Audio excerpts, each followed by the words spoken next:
بسم اللہ الرحمن الرحیم۔ اردو ریڈیو میں خوش آمدید۔ اماں، میں کرکٹ کھیلنے جا رہا ہوں، ابا آئے تو اسے بتا دینا۔ میں نے بال اٹھا کر باہر کی طرف جاتے ہوئے کہا۔ ٹھیک ہے، مگر زیادہ دیر مت کرنا، اور مسجد ضرور جانا مغرب کی نماز کے لیے، نہیں تو تیرا ابا ناراض ہوگا، اماں نے پیچھے سے پکار کر کہا۔ میں جسے سنی انسنی کرتا باہر آ گیا۔ میرا رخ گاؤں کی باہر کی طرف تھا، جہاں ہم سب لڑکوں نے مل کر ایک چھوٹے سے خطے سے جھاڑ جھنکاڑ صاف کر کے اسے کرکٹ گراؤنڈ کی شکل دے دی۔ کہنے کو تو یہ جگہ کرکٹ گراؤنڈ تھی، مگر یہاں دوسرے کھیل بھی کھیلے جاتے جن میں فٹ بال، ہاکی اور کبڈی شامل تھے۔ سب کھیلوں کے کھلاڑیوں نے مختلف باریاں مقرر کر رکھی تھی۔ آج کرکٹ کھیلنے والوں کی باری تھی۔ گاؤں میں کرکٹ کے شوقین اور کھلاڑیوں کی کمی نہیں تھی، اس لیے جب میں وہاں پہنچا تو کئی لوگ جمع تھے جو کھیلنے آئے تھے۔ میرے دوست بھی وہاں موجود تھے۔ میں ان کی طرف چلا آیا۔ مجھے آتا دیکھ کر میرا ایک دوست علی بولا، لو بھائی، آ گیا اپنا شاہد افریدی۔ بھائی، تجھے کس نے باندھ کر بٹھایا ہوا تھا؟ نہیں یار، بس اماں کی نصیحتوں سے جان چھڑاتے دیر ہو گئی، میں نے لاپرواہی سے کہتے ہوئے اپنی جگہ سنبھالی۔ کھیل شروع ہوا تو کھیلتے ہوئے پتہ ہی نہیں چلا اور مغرب کی اذان ہو گئی۔ اماں نے کہا تھا کہ مغرب کی نماز پڑھنے ضرور جاؤں، مگر میں کھیل میں مگن رہا۔ آخر جب مکمل طور پر اندھیرا چھا گیا اور کچھ بھی نظر نہیں آیا تو دوسروں کی طرح میں نے بھی گھر کا رخ کیا۔ اپنی ہی دھن میں مگن میں گھر میں داخل ہو گیا تھا، مگر اگلے ہی لمحے ابا جان کی دھاڑ نے ساری چونچلی ہوا کر دی تھی۔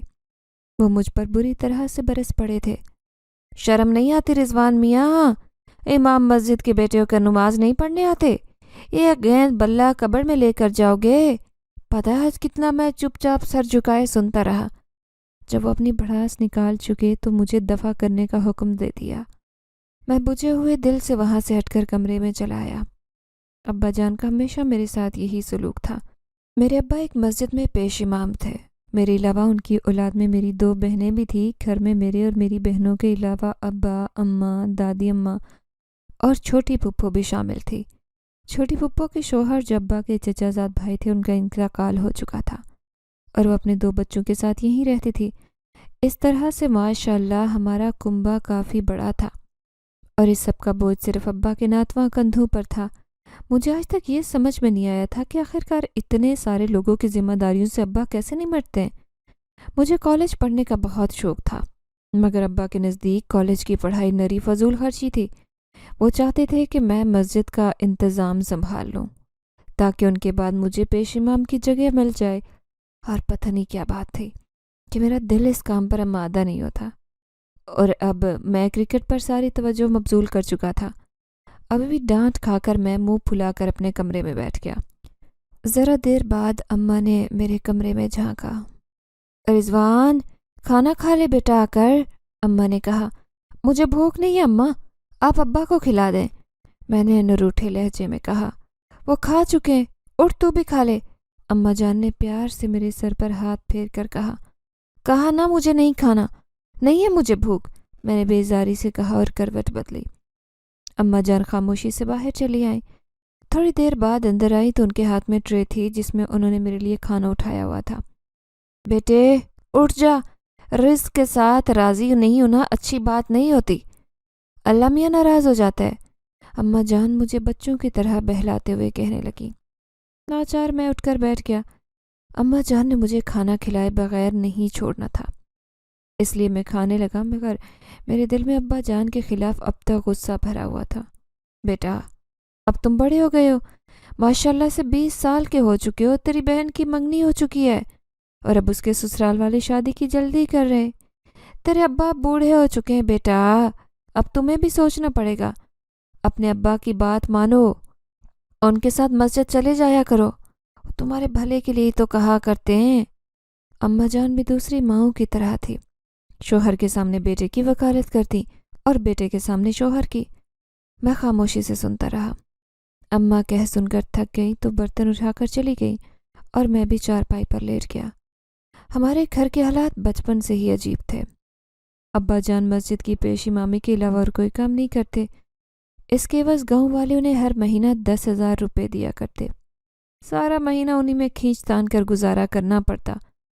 ابا جان، اماں جان اور باقی سب گھر والے تو اس زندگی سے کسی حد تک مطمئن تھے، مگر میں شدید ناخوش تھا۔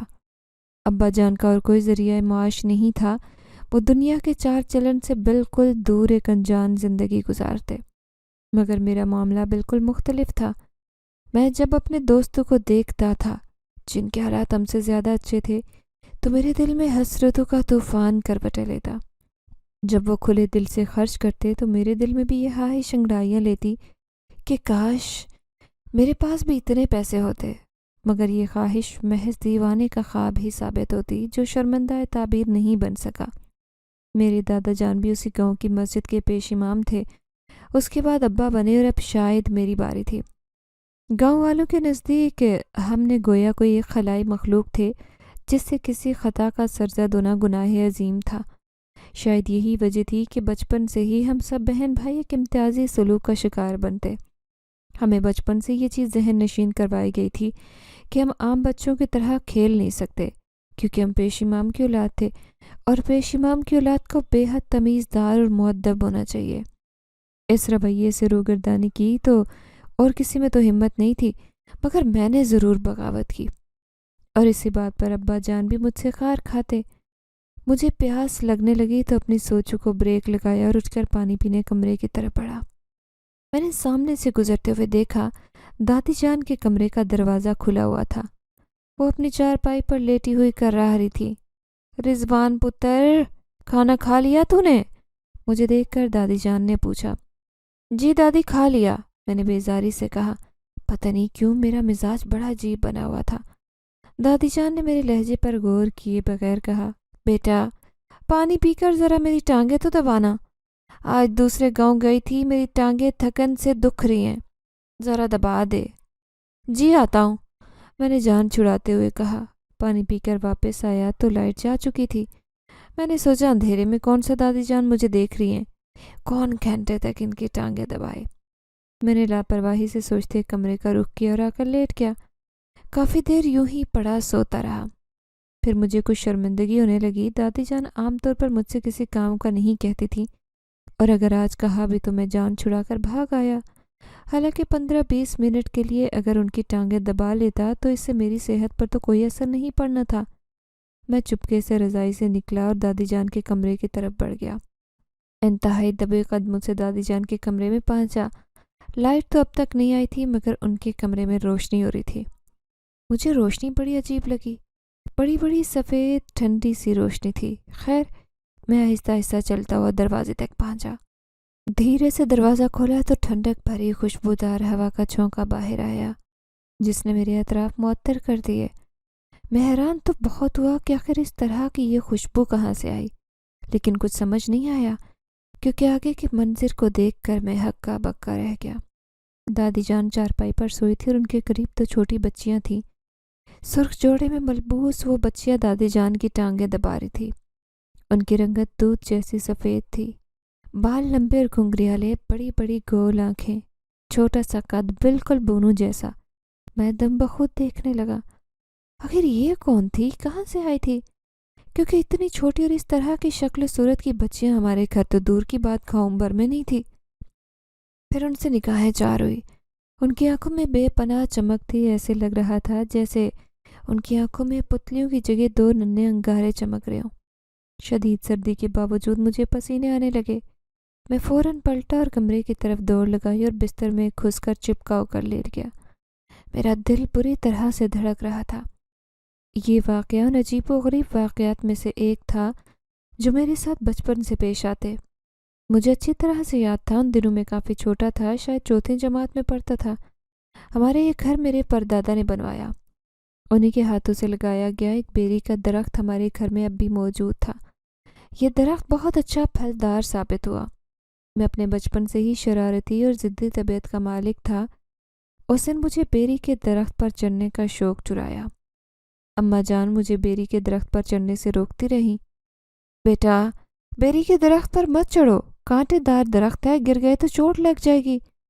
میں سنی انسنی کرتے وہیں بیٹھا رہا۔ جو ہی اماں جان ادھر ادھر ہوئی، فٹ سے درخت پر چڑھ گیا۔ مجھے چڑھنے میں کچھ مشکل تو پیش آئی، مگر پھر بھی کسی نہ کسی طرح چوٹی پر پہنچ گیا۔ وہاں پہنچ کر میں نے پکے ہوئے تھوڑے اور پھل لیے اور مزے سے کھانے لگا۔ میں بیر کھانے میں مگن تھا کہ اچانک ہی چونکا۔ مجھے اپنے سر پر خوفناک آواز سنائی دینے لگی۔ میں نے خوف زدہ نظروں سے اوپر دیکھا تو میرے آواز قطع ہو گئے۔ میرے سر کے اوپر جہاں درخت کی سب سے اونچی ٹہنی تھی وہاں شہد کی مکھیوں کا چھتا تھا، جہاں سینکڑوں مکھیاں بنبنا رہی تھی۔ میں کانپ گیا۔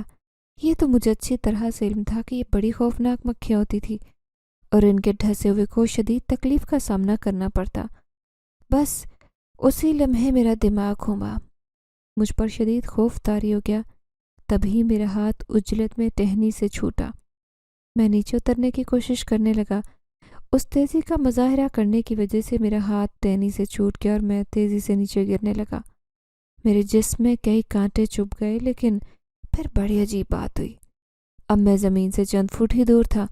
مجھے یقین تھا کہ اگلے چند پل میں اپنی کئی ہڈیاں توڑوا بیٹھوں گا۔ اسی لمحے جیسے کسی نے اچانک مجھے گود میں بھر لیا۔ میں نے حیرت سے آنکھیں کھولی مگر کوئی بھی نظر نہیں آیا۔ میں گرنے سے بچ گیا اور ہوا میں یوں معلق تھا جیسے کسی نے مجھے گود میں اٹھایا ہوا تھا۔ پھر میرے نادیدہ محسن نے مجھے آہستہ سے نیچے اتارا۔ میں تھوڑی دیر تو حیران سا وہاں کھڑا رہا، پھر چپکے سے کھسک لیا۔ میں نے اس بات کا تذکرہ گھر میں کسی سے نہیں کیا۔ اس طرح جب میں نے 8ویں جماعت میں داخلہ لیا تو اسکول میں آنے والے دوسرے بچوں کو آدھی چھٹی کے وقت اپنے ساتھ لائے ہوئے پیسوں سے کھانے کی اشیاء خریدتے دیکھ کر میرا بھی من للچاتا، مگر میرے پاس کبھی کبھار 5 یا 10 روپے کے نوٹ ہوتے تھے اور اکثر میں سوکھا منہ ہی لیے بیٹھا رہتا۔ اس دن بھی مجھے شدید بھوک لگ رہی تھی۔ میں حسرت بھری نظروں سے کینٹین کی طرف دیکھ رہا تھا۔ سموسوں اور بریانی کی خواہش جو مجھے یہاں تک لائی تھی۔ میرے پاس ایک پھوٹی کوڑی بھی نہیں تھی جو ایک آدھا سموسہ ہی رکھ سکتا۔ بے بسی سے میری آنکھوں میں آنسو آ گئے۔ میں نے بہت دل برداشتہ ہو کر اسکول سے اپنا بستہ اٹھایا اور ایک طرف لگے کولر سے پانی پی کر باہر کی طرف قدم بڑھا دیے۔ ابھی اسکول کے لان سے گزر رہا تھا کہ اچانک مجھے چھوٹا سا کنکر آ لگا۔ میں نے بھن آ کر ادھر دیکھا۔ جہاں سے کنکر پھینکا گیا تھا وہاں کوئی بھی نظر نہیں آیا، مگر وہاں پر 10 روپے کا ایک نوٹ پڑا ہوا تھا۔ یہ کڑک، نیا اور چمکدار نوٹ تھا۔ میں نے سوچا کوئی بھول گیا ہوگا یا کسی کا گر گیا ہوگا۔ میں نے نوٹ اٹھا لیا۔ اگلے دن بھی اسی وقت اسی جگہ سے مجھے دوسرا نوٹ ملا۔ اس طرح میں جب تک اسکول میں پڑھتا رہا مجھے روزی 10 روپے کے نوٹ ملتے۔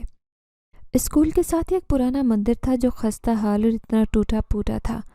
اس کا پھاٹک ہمیشہ بند رہتا۔ مجھے وہاں سے بھی اکثر ایک پتھر کے نیچے سے 5 یا 10 روپے کے نوٹ ملا کرتے تھے۔ میں 2 سال تک اسی اسکول میں پڑھتا رہا اور مجھے یہ نوٹ ملتے رہے۔ میں نے اس بارے میں کسی کو نہیں بتایا، مگر میری بڑی بہن شفق شدید بیمار ہو گئی۔ ابا جان کے پاس پیسے نہیں تھے۔ شفق کے بچنے کا کوئی آسرا نہیں تھا۔